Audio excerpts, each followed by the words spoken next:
9th का history का chapter 2 देख रहे हैं, socialism in Europe and the Russian revolution, कि यूरोप में सामाजिक क्रांति और रूसी क्रांति दोनों का क्या मतलब था। तो इसको हम लोग डिटेल से देखते हैं, the age of the social change.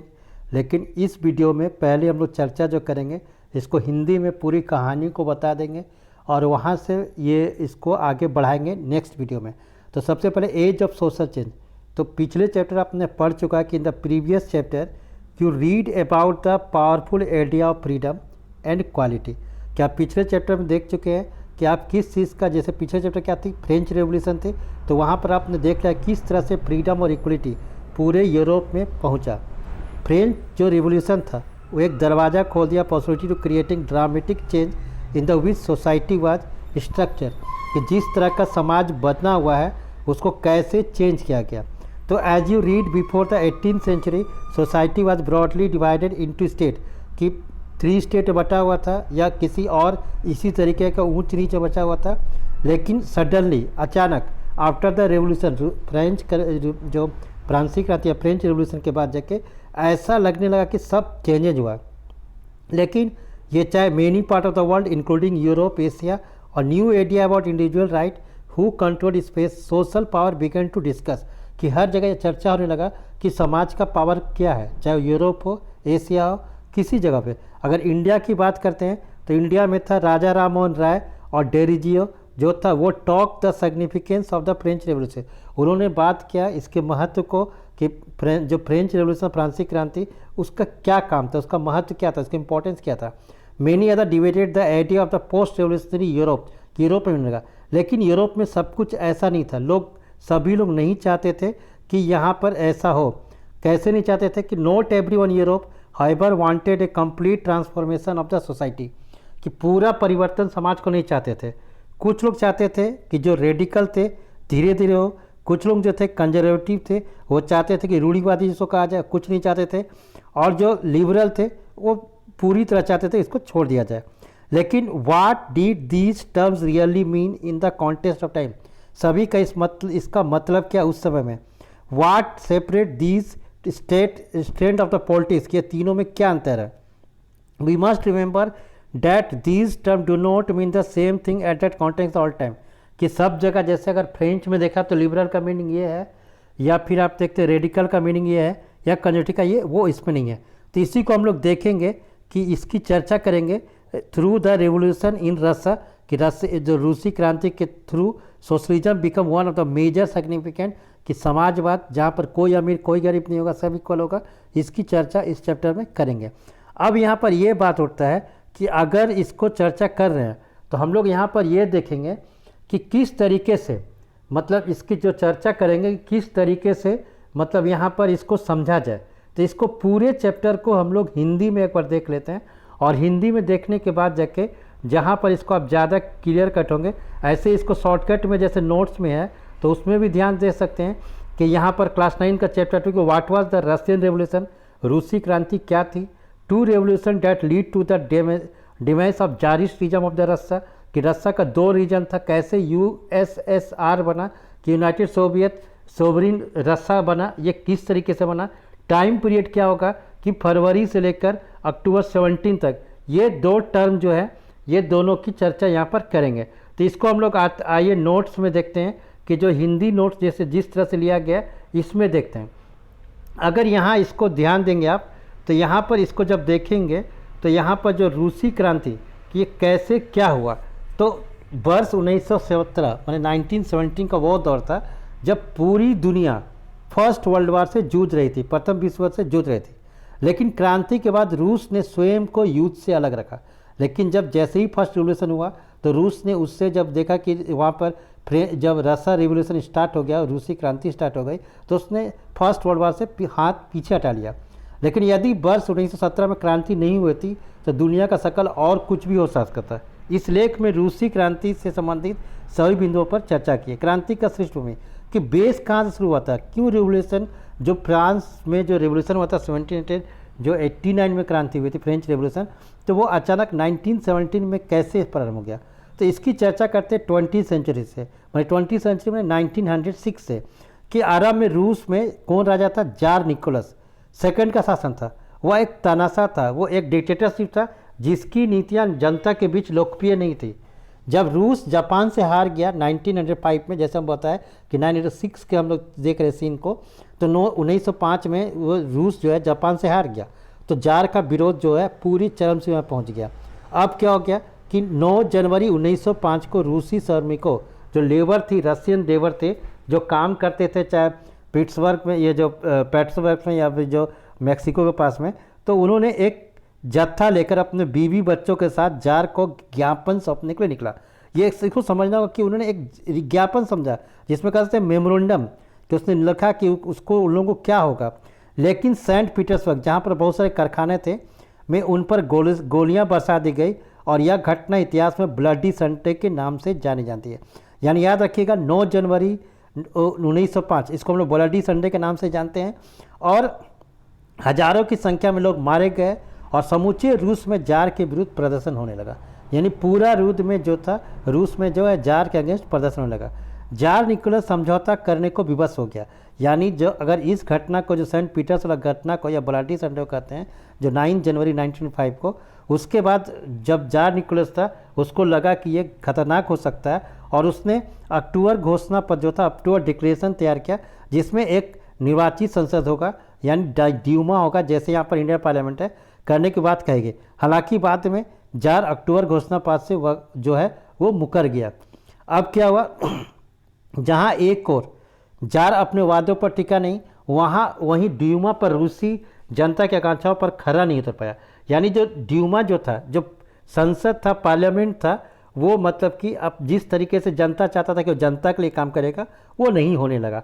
अंत में देर सवेर दूसरी क्रांति होनी थी, और कुछ इसी तरह 1917 की क्रांति की सृष्टि तैयार हुई।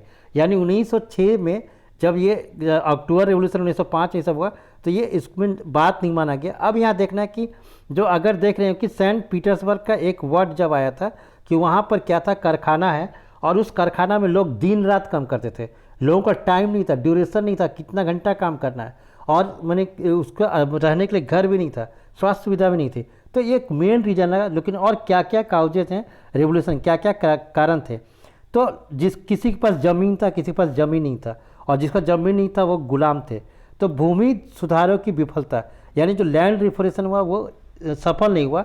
1861 में दास्ता को ख़त्म कर दिया गया, फिर भी किसानों की स्थिति में सुधार नहीं हुआ। उनके पास अभी भी भूमि अत्यंत ही छोटे छोटे पट्टे थे। छोटे छोटे पट्टे क्या, एक ज़मीन यहाँ पर, फिर यहाँ किसी दूसरा की ज़मीन, यहाँ किसी दूसरा की ज़मीन, और इसी आदमी का ज़मीन यहाँ होता था। यानी इसको जो था वो खेती ठीक से कर नहीं सकता था। इसके पास ना तो कोई पूंजी थी, ना कोई सरकारी सहायता, उनके पास ना पैसा था, ना कोई गवर्नमेंट सब्सिडी या हेल्प नहीं मिलती थी। और जो एक तरफ तो फार्मर देखें, दूसरी तरफ लेबर को देखेंगे तो लेबर की स्थिति भी चिंताजनक थी। रूस में आधे से अधिक पूंजी विदेशी देशों से आई थी। यानी जो सेंट पीटर्सबर्ग है, वहाँ पर जो भी कारखाना लगा वो फॉरेन से आया। इसको सबको समझना होगा आपको, क्योंकि बुक पढ़ते समय आगे आपको समझना होगा। जिनका श्रमिकों की स्थिति से कोई लेना नहीं था, यानी जो पैसा फॉरेन से आया, वो सिर्फ चाहते थे कि वो लेबर का जो वेजेस था उसको घटा दिया, और प्रतिस्पर्धा में टिके रहने के लिए श्रमिकों के पास कोई राजनीतिक अधिकार भी नहीं था, उनके पास कोई राइट नहीं था, वो लोग दमन करते थे। जार निकोलस द्वितीय भी अभी भी राजाओं के दैवीय शक्ति के सिद्धांत पर विश्वास करता था। उसको लगता था जार निकोलस का कि वो जो राजा होता है वही भगवान है, और उसने अपने विरोध से उठने वाली सभी आवाज़ों को पूरी तरह से दबा दिया। यहाँ तक कि आंदोलनकारियों पर गुप्तचरों यानी स्पाई को छोड़ा गया और उसको मौत की सज़ा दे दी जाती थी। अब यहाँ पर देख रहे हैं कि मध्यम वर्ग जो था, मिडिल क्लास, उसके जो थॉट में था अचानक परिवर्तन आया। जो मध्यम क्लास कौन थे, जो पढ़ लिख गए और छोटे छोटे काम करने लगे, चाहे सरकारी नौकरी में आए या फिर प्राइवेट नौकरी में। जिस प्रकार फ्रांस की क्रांति का श्रेय फ्रांस के दार्शनिक, शिक्षित वर्ग आदि को प्राप्त है। यानी फ्रांस में जो था, जो फिलोसफर थे, रूसो, दांते, वाल्टेयर, उनके प्राप्त था। उसी तरह जो शिक्षित वर्ग थे, एजुकेटेड थे, उनका ही प्रभाव रूस की क्रांति को इसी तरह से आया। वे लोग नई पुस्तकों का अध्ययन करते थे। पश्चिम यूरोप में विचारकों को लिखी हुई पुस्तकें रूसी भाषा में अनुवाद करने लगे। यानी जो यूरोप था, यानी यूरोप में जो बुक लिखा गया था उसका ट्रांसलेशन होने लगा और रूसी लैंग्वेजेस में। तो यहाँ पर आप देख रहे हैं अब जार का अंत, जो जार निकोलस था उसका अंत हो गया। कैसे अंत हुआ, तो मार्च 1917 आते आते जनता का जो कंडीशन था वो दयनीय हो गया था, दयनीय हो गई। और उसके पास न पहनने का कपड़ा था, न खाने का अनाज था। परेशान होकर भूखे और ठंड से ठिठुरते हुए गरीब और मजदूर ने 7 मार्च को पेट्रोग्राड के शहर में गया। ये इंपॉर्टेंट है, पेट्रोग्राड भी यहाँ पर जो था उस समय का कैपिटल हुआ करता था, और वहाँ 7 मार्च को लोग पहुँचे। अब सड़कों पर घूमना आरंभ किया। रोटी की दुकानों पर ताज़ी और गर्म रोटियों का ढेर लगे रहते थे। भूखी जनता थी, पब्लिक थे, उसने अपने आप को नियंत्रण नहीं रखा और उसने बाजार को लूटमाट करना जारी कर दिया। अब क्या हुआ, दूसरी घटना क्या, सरकार ने सेना को उन पर गोली चलाने का आदेश दिया। यानी जो जार निकोलस उसने मैंने शूट इनसाइड कर दिया और वह गोली चलाकर लूटमाट करने वालों को तीतर-बितर कर दें। फिर सैनिकों ने गोली चलाने से साफ मना कर दिया। अब यहीं पर आया सोल्जर्स, जिसने मना कर दिया पेट्रोग्राड के सैनिक ने कि गोली नहीं जाए, क्योंकि उनकी जनता से सहानुभूति थी। उनमें भी क्रांति की भावना प्रवेश कर चुका था। यानी जब जो सिपाही, ये जो सैनिक थे, सोल्जर थे, वो जब तैयार हुए, जार को अपना अंत नज़दीक नजर आने लगा और ड्यूमा ने सलाह दी कि जनतांत्रिक राजतंत्र की स्थापना की जाए। और ड्यूमा था उस समय, वर्क्या बोला कि डेमोक्रेटिक जो है उसकी स्थापना किया जाए। और जनतांत्रिक राजतंत्र में कि राजा होगा लेकिन एक प्राइम मिनिस्टर भी होगा, जैसे इंग्लैंड में है। लेकिन जार इसके लिए तैयार नहीं हुआ और इस तरह रूस से राजतंत्र का खत्म हो गया। लेनिन का होता है। अब लेनिन कैसे आया, जार के जाने के बाद अलेक्जेंडर केरेंस्की के अधीन, अलेक्जेंडर केरेंस्की याद रखिएगा, एक अस्थायी सरकार सत्ता में है। लेकिन सरकार बुरी तरह विफल है, क्योंकि इसने युद्ध जारी रखने का निर्णय लिया। यानी जो अलेक्जेंडर केरेंस्की आया उसने फर्स्ट वर्ल्ड वार को में शामिल होने का निर्णय लिया, और जो कि एक अत्यधिक अलोकप्रिय निर्णय साबित हुआ। और उसके बाद क्या हुआ कि 7 नवंबर 1917 को बोल्शेविक पार्टी के नेता लेनिन, जो कि वो तड़ी पार थे, उनको देश से निकाल दिया गया था, नेतृत्व में वामपंथियों क्रांतिकारियों ने ड्यूमा के सरकार के खिलाफ रक्तहीन माने बिना ब्लड का जरिए सत्ता पर दबदबा कायम कर लिया। यानी जो लेनिन था उस सत्ता पर कब्जा हो गया, और लेनिन ने एक ऐसा सरकार का गठन किया जिसमें किसानों और कामगारों का प्रतिनिधि नियुक्त किया। यानी उसमें सबका रिप्रेजेंटेटिव आया, किसान से भी चुन के आया, कारखाना से भी चुन के आया। इस प्रकार लेनिन के नेतृत्व में रूस के औद्योगिक मजदूरों की राजनीतिक पार्टी बोल्शेविक 1970 में रूस की क्रांति को सफल बनाया।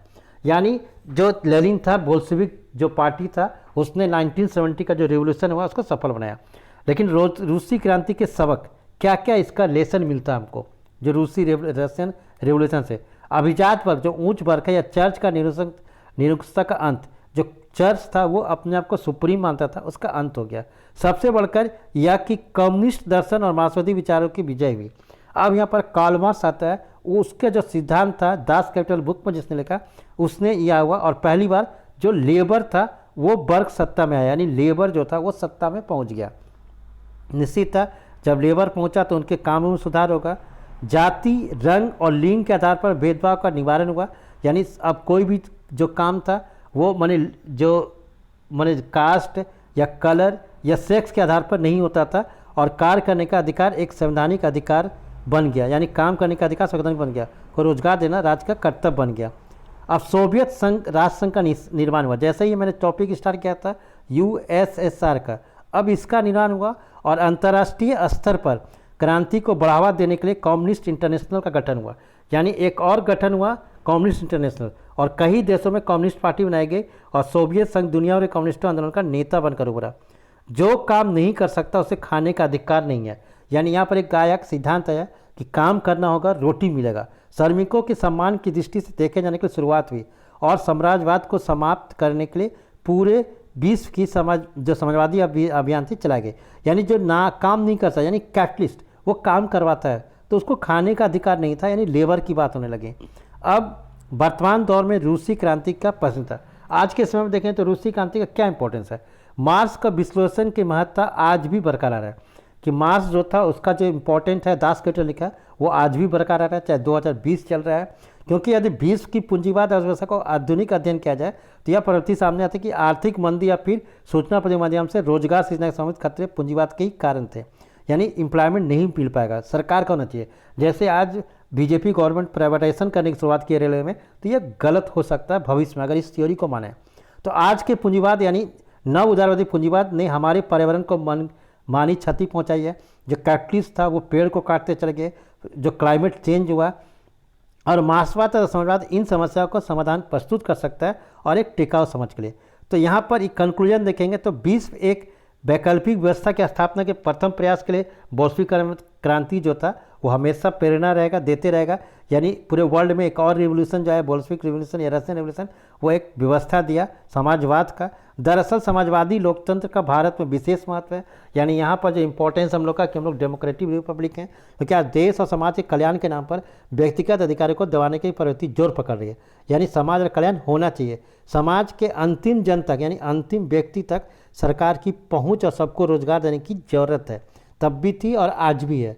तो यहाँ पर ये कार्ल मार्क्स का फोटो है और इसी फोटो के साथ जिसने दास कैपिटल लगा, इस वीडियो को मैं फिनिश करता हूँ।